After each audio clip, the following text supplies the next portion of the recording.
Otras universidades. Es profesor de posgrado en nuestra casa de estudio de la Universidad de Carabobo y ha sido juez titular en la Corte de Apelaciones Penales del área metropolitana. De manera que vamos a darle la palabra para disertar sobre las consideraciones sobre el procedimiento por los delitos menos graves.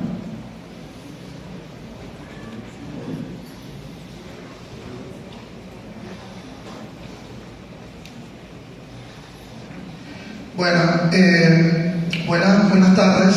En primer lugar, agradeciendo a Rancis por esta honrosa para mí invitación a participar en esta jornada. Ustedes, con su presencia, están acá dentro de una tarde para venir a disertar sobre temas penales, temas procesales en sentido global. Una jornada francamente bien organizada en honra a esa Academia de Ciencias Políticas y Sociales, un poco parafraseando el nombre, Academia de Ciencias Políticas y Sociales, que nos vincula a la idea de que la política tiene que encargarse de lo social, pero que a la vez la sociedad tiene también que ejercer actos políticos. ¿Okay? No digo más nada, un tanto parafraseando la idea del nombre de la Academia.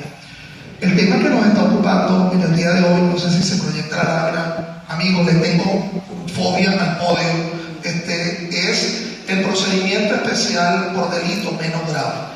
Ubíquense en la idea, a mí a veces me da cierta envidia, ¿verdad?, cuando uno ve estas disertaciones acá sobre el proceso civil, sobre el proceso contencioso, un proceso civil en un código de procedimiento civil que desde finales de los años 80 está en vigencia y que esos conceptos están solidificados, que parece que no hay nada nuevo, que todo está absolutamente analizado por la jurisprudencia, por la doctrina.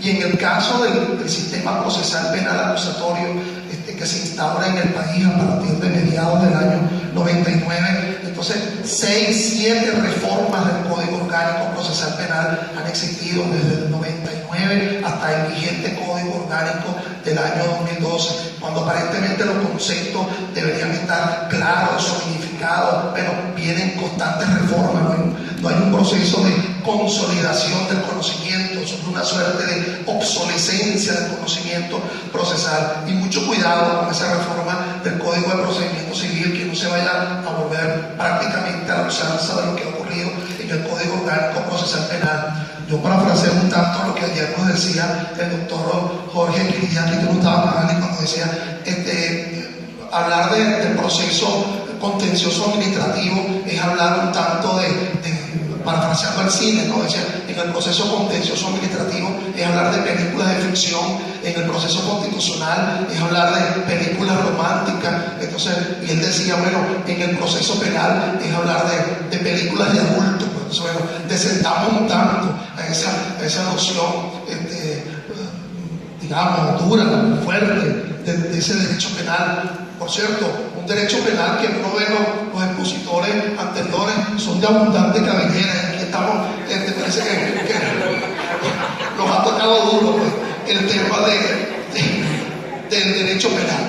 Bueno, lastimosamente no veo las láminas allí, ¿no? Yo quería enfocarles esto en función de las láminas, pero no sé qué pasó allí, problema logístico. Este procedimiento especial por los llamados delitos menos graves es un procedimiento novedoso que se incorpora en el Código Orgánico Procesal Penal. Recuerden un tanto la idea, ¿no? Nos encontramos con un proceso. Ese proceso está repleto de... Ese proceso... ¿la conseguiste? Ese proceso... Ese proceso, por cierto, que previamente le dejaba, si quieres dejar el anterior, le dejo allí el email, etcétera, porque hay unas láminas, hay una jurisprudencia que no está mencionada ahí dentro del trabajo que está publicado en el libro por el carácter novedoso que surgió en los últimos meses y que creo que es importante con respecto a la ponencia, ¿no? Y que yo gustosamente, si me lo escriben, se la puedo enviar, al igual que el propio texto de la ponencia. Entonces, fíjense, recordemos que nos encontramos con un proceso, ¿verdad?, que en nuestro caso es de carácter acusatorio, es decir, desde el año 99 para acá, se abolió el llamado sistema inquisitorio o inquisitivo. Ese proceso está repleto de procedimientos. El procedimiento ordinario, que en el caso penal son sus buenas 4 fases procesales: una fase preparatoria, que es de investigación; una fase intermedia, que se supone que es de verificación de la idoneidad de la acusación; una fase de juicio, en donde se entabla el juicio oral y público, que es la única donde puede haber debate sobre la prueba; y una fase de ejecución, donde se ejecuta una sentencia condenatoria. Entonces, ese procedimiento ordinario corre paralelo con los procedimientos especiales. Uno de estos procedimientos especiales que se instauró en el Código vigente, en el Código 2012, es el procedimiento especial por delito menos grave. Ese procedimiento especial por delito menos grave hay que visualizarlo tanto en el aspecto sustantivo como en el aspecto adjetivo. Es decir, en el aspecto sustantivo, identificar cuáles son esos delitos menos graves. Por cierto, el hecho de que sea menos grave no desdice su condición de gravedad. Fíjense, dentro de ese lote donde está delito menos grave, bueno, aquellos que no superen a los 8 años en su límite superior de pena y los que no estén exceptuados conforme al 354. Pero en ese lote está una cantidad de delitos de subimportancia. Ahí estamos ubicando el hurto, estamos ubicando la apropiación indebida, estamos ubicando la estafa, estamos ubicando el homicidio culposo, ahora que ha tenido una nueva dimensión por el tema del todo eventual que crea la Sala Constitucional como una suerte de precedente vinculante en el mundo penal. Entonces, ese sistema, ese procedimiento por delito menos grave, se parece un tanto a esa ideología que traduce en el llamado procedimiento laboral y en el llamado procedimiento que ahora se quiere instaurar en el proceso civil. Es decir, la idea de que la fase inicial sea una fase de mediación, que todo se resuelva por la vía de la fase inicial, que poca cosa llegue a juicio. No sé cómo estarán los jueces de juicio acá, ¿verdad? Laborales, cuando todo se resuelve por la vía de la mediación, se mide la eficiencia por la vía de la mediación. Me imagino alguna juez pintándose la suya y otro preguntando al secretario: ¿llegó alguna causa? No ha llegado nada, absolutamente todo se resuelve por la vía de la mediación. Entonces pareciera que aquí todo pretende que se resuelve en esa etapa inicial, en esa etapa preparatoria. Entonces, la dimensión de la etapa preparatoria del proceso para resolver esa contención por la comisión de delito menos grave. Entonces, fíjense, al igual que en el procedimiento ordinario, ubiquémonos en la idea de cómo se llega al conocimiento de un delito menos grave. Al igual que los demás delitos, aquellos que superan a los 8 años en su límite máximo, bueno, a lo mejor se cometió un delito flagrante, perfectamente posible. Se comete un hurto verificado de forma flagrante, se comete una apropiación indebida de forma flagrante. Esa flagrancia que establece el Código Orgánico, que puede ser de 2 tipos: flagrancia propia, percibo y aprehendo; flagrancia impropia, percibo y aprehendo. Entonces estamos llegando a la llamada audiencia de presentación. La Constitución establece en su artículo 44, a las 48 horas tiene que ser presentado a una audiencia de presentación. Primera gran diferencia con respecto al procedimiento especial por delito menos grave: la audiencia, esa audiencia de presentación, en realidad es una audiencia de imputación, en el sentido de que lo que se quiere es que cuando se cometa un delito menos grave, la imputación siempre tenga que ser en sede jurisdiccional. Aquello que se denomina la instructiva de cargo en sede fiscal parece que se exceptúa en el procedimiento por delito menos grave, lo cual es mucho más garantista. El hecho de que la imputación siempre ocurra audita altera para que no ocurra en una sede fiscal. Entonces, ese delito pudo haberse conocido de esa forma flagrante, pero pudo haberse conocido a través de otro tipo de inicio de procedimiento, que es el llamado conocimiento oficioso. Recordemos que en el conocimiento oficioso lo que se conoce es la resulta de un delito: la vidriera rota, el muerto en el piso, la droga en el carro, pero no se sabe quién lo cometió. El procedimiento tiende a individualizar a ese que posteriormente va a ser imputado y que solamente en el procedimiento especial va a ser en la audiencia de imputación. Hay una tercera forma que tengo yo usada, una frase un tanto dominguera, ¿verdad?, que llama la doctrina actos proformadores de la acción penal, es decir, actos que empujan la acción penal, como el marido engañado, la mujer engañada, que son los últimos en enterarse, pero los órganos de persecución no se han enterado. Entonces es necesario la llamada denuncia, la llamada querella, esa denuncia que se interpone ante el fiscal del Ministerio Público, ante los órganos de policía, o la querella que exclusivamente le interpone la víctima. Esa víctima que interpone esa querella ante el llamado juez de control. Aquí primera diferencia. Si tú sabes que el delito que estás querellándote, por el cual pretende la querella, es un delito menos grave porque no supera los 8 años o no es uno de los delitos exceptuados, bueno, la querella tiene que ser dirigida específicamente frente al juez de control. Y aquí se crea una categoría distinta, que es el juez de control municipal. Fíjate que el Código Orgánico establece que es uno de los ejemplos de competencia en razón de la materia. A mí me parece que dentro de la teoría del proceso eso es un error, porque la materia sigue siendo lo mismo, establecimiento de la responsabilidad penal. Pero bueno, se crean los tribunales de control municipal. En honor a la verdad, debo decir que desde el año 2013, cuando se comienza la plena vigencia de el llamado Código Chávez, Código Chávez, bueno, porque fue el difunto comandante que por vía de la ley habilitante hizo promulgar ese código. Nunca ha existido la promulgación de un código por vía de la ley habilitante, surgió por vía de la ley habilitante.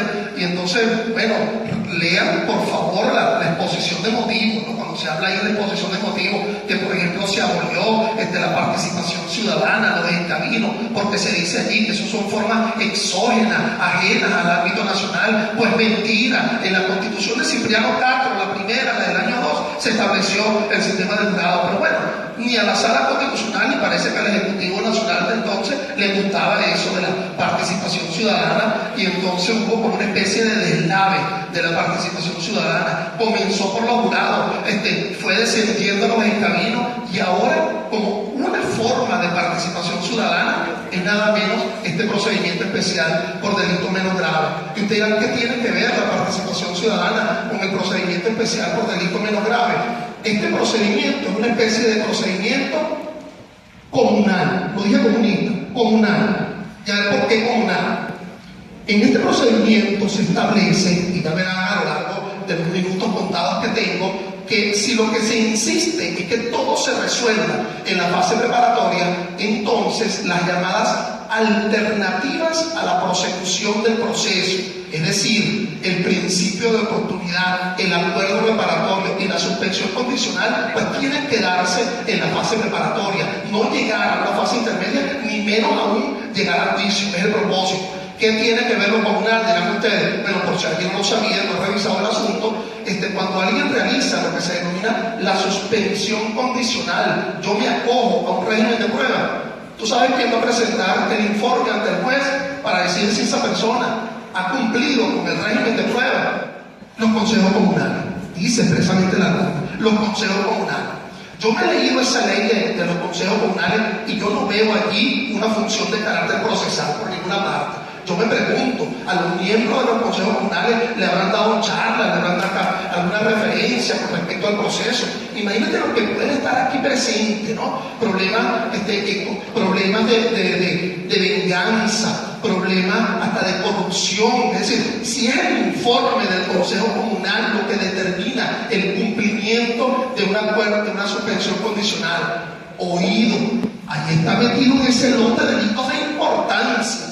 Delitos que los abogados nos gusta litigar tanto, ¿verdad? La apropiación indebida, la estafa, el hurto, delitos de importancia presentes allí. Entonces, fíjense, a esa audiencia de imputación, es como quien va a Valencia desde Caracas, pero llegamos por 3 vías. O nos venimos por la autopista, ¿verdad? O nos venimos por la carretera vieja, o si la otra será Mariana, en fin, estamos llegando de 3 formas.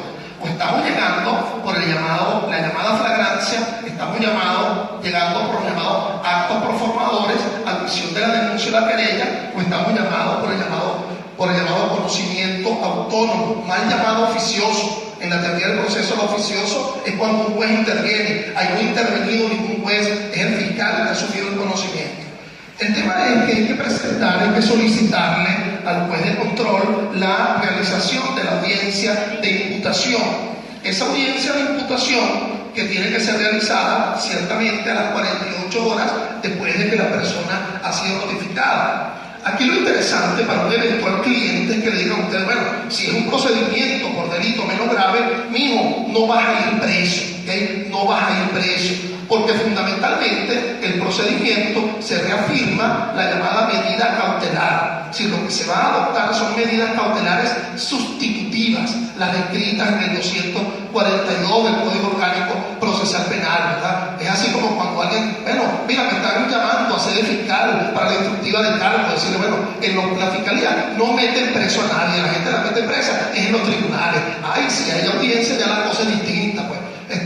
Entonces, fíjense, la llamada medida cautelar sustitutiva. Claro que hay dos excepciones que establece el propio código, que es la circunstancia de lo que se denomina rebeldía o la circunstancia de prófugo contumacia, ¿okay? O la condición de rebelde o la condición de contumacia no puede ser una simple categoría fiscal, que el fiscal lo señala. Eso implica un pronunciamiento, judicial donde el juez previamente, ¿verdad?, al dictado de la medida tenga que calificar la condición de prófugo o la condición de contumacia. Ahí se verifican las pautas dentro de ese código orgánico en el sentido, bueno, de que alguien no se ha querido vincular al proceso, alguien se haya fugado, etcétera, etcétera. Pero fundamentalmente estamos hablando de que lo importante es la medida cautelar sustitutiva, es decir, que esa persona sea procesada por una medida cautelar sustitutiva. Oído, el hecho de que sea el procedimiento menos grave no significa una fórmula de impunidad. Se encuentra una relación de sinonimia entre menos grave e impunidad. Va a haber un procesamiento, pero con una forma procedimental distinta. Fíjense que entonces, llegado a esa audiencia de imputación, se verifica lo que se denomina la triple o la doble finalidad de dicha audiencia de imputación en el procedimiento especial. Esa finalidad, bueno, en primer lugar, es la llamada finalidad cautelar. Recuerden, teoría del proceso, hay dos cautelas: la cautela vinculada al bien, la cautela vinculada a la persona. La cautela vinculada a la persona es la denominada coerción. Bueno, esa coerción aquí se indica que tiene que ser a través de una medida cautelar sustitutiva, una de las descritas en el 242 del Código Orgánico Procesal Penal. Pero entonces se va a dar otra finalidad en esa audiencia de imputación, que es la llamada finalidad de alternativas. Recuerden, procesos, procedimientos. Está un sistema procesal penal de carácter acusatorio que regula el proceso penal. Ese proceso penal está repleto de procedimientos. Esos procedimientos están repletos de fases. Esas fases están repletas de incidencias. Esas incidencias están repletas de actos procesales, actos de impulso, actos decisorios. Entonces, en lugar de eso, tenemos las llamadas alternativas. El proceso establece las llamadas alternativas. Un poco regular lo que el 254 de la Constitución establece, fórmulas de mediación, etc.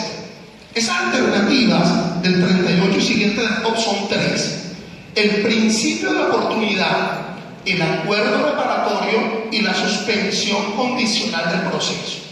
Algo así como la teoría de las obligaciones: obligación de hacer, obligación de dar o no obligación. Hablemos de la primera, principio de oportunidad. Es como cuando tú le dices a una muchacha, dame un beso, y ella te dice, ¿y a cuenta de qué? A cuenta de nada, dame un beso. Bueno, eso es más o menos el principio de oportunidad. El fiscal prescinde del ejercicio de la acción penal de forma absoluta. Recordemos que el Ministerio Público tiene como tres grandes O, ¿verdad?, en el ejercicio de sus funciones. La primera O, oficialidad, porque es un ente público. Oficiosidad, lo tiene que hacer bien. Obligatoriedad, bueno, porque se apropió del ejercicio de la acción penal históricamente. Nunca nuestra Constitución permitirá otro sistema distinto al acusatorio, porque el 285 nos indica que es el fiscal quien tiene que constar y hacer constar los hechos y circunstancias. Jamás podremos volver a un sistema de carácter inquisitorio o inquisitivo, por lo menos mientras exista ese 285. De paso, yo no he votado el código de enjuiciamiento. De vez en cuando le paso el plumero, lo desempolvo. de paso. Una noticia, no sé si es mala o buena, por ahí me dijeron de buena fuente del Tribunal Supremo que se cocina y que una nueva reforma del Código Orgánico para eliminar la fase intermedia, para que el acto conclusivo se presente directamente ante el juez de juicio, porque supuestamente eso es que es una fase bufa, es una fase donde los jueces hacen exactamente lo que el fiscal les pide. Bueno, si es una fase bufa, con problemas de disfuncionalidad. La fase intermedia no puede ser como esa puerta, es decir, afuera tenemos un gran salón que sería la fase preparatoria, aquí tenemos un gran salón, que es la fase del juicio, y entonces la fase intermedia es como una puerta. No, señor, no es una puerta, es otra gran fase, en donde muchas cosas se resuelven en ella. Pero no nos lleguemos a esa fase intermedia, concentrémonos en esa fase preparatoria del procedimiento especial por delito menos grave.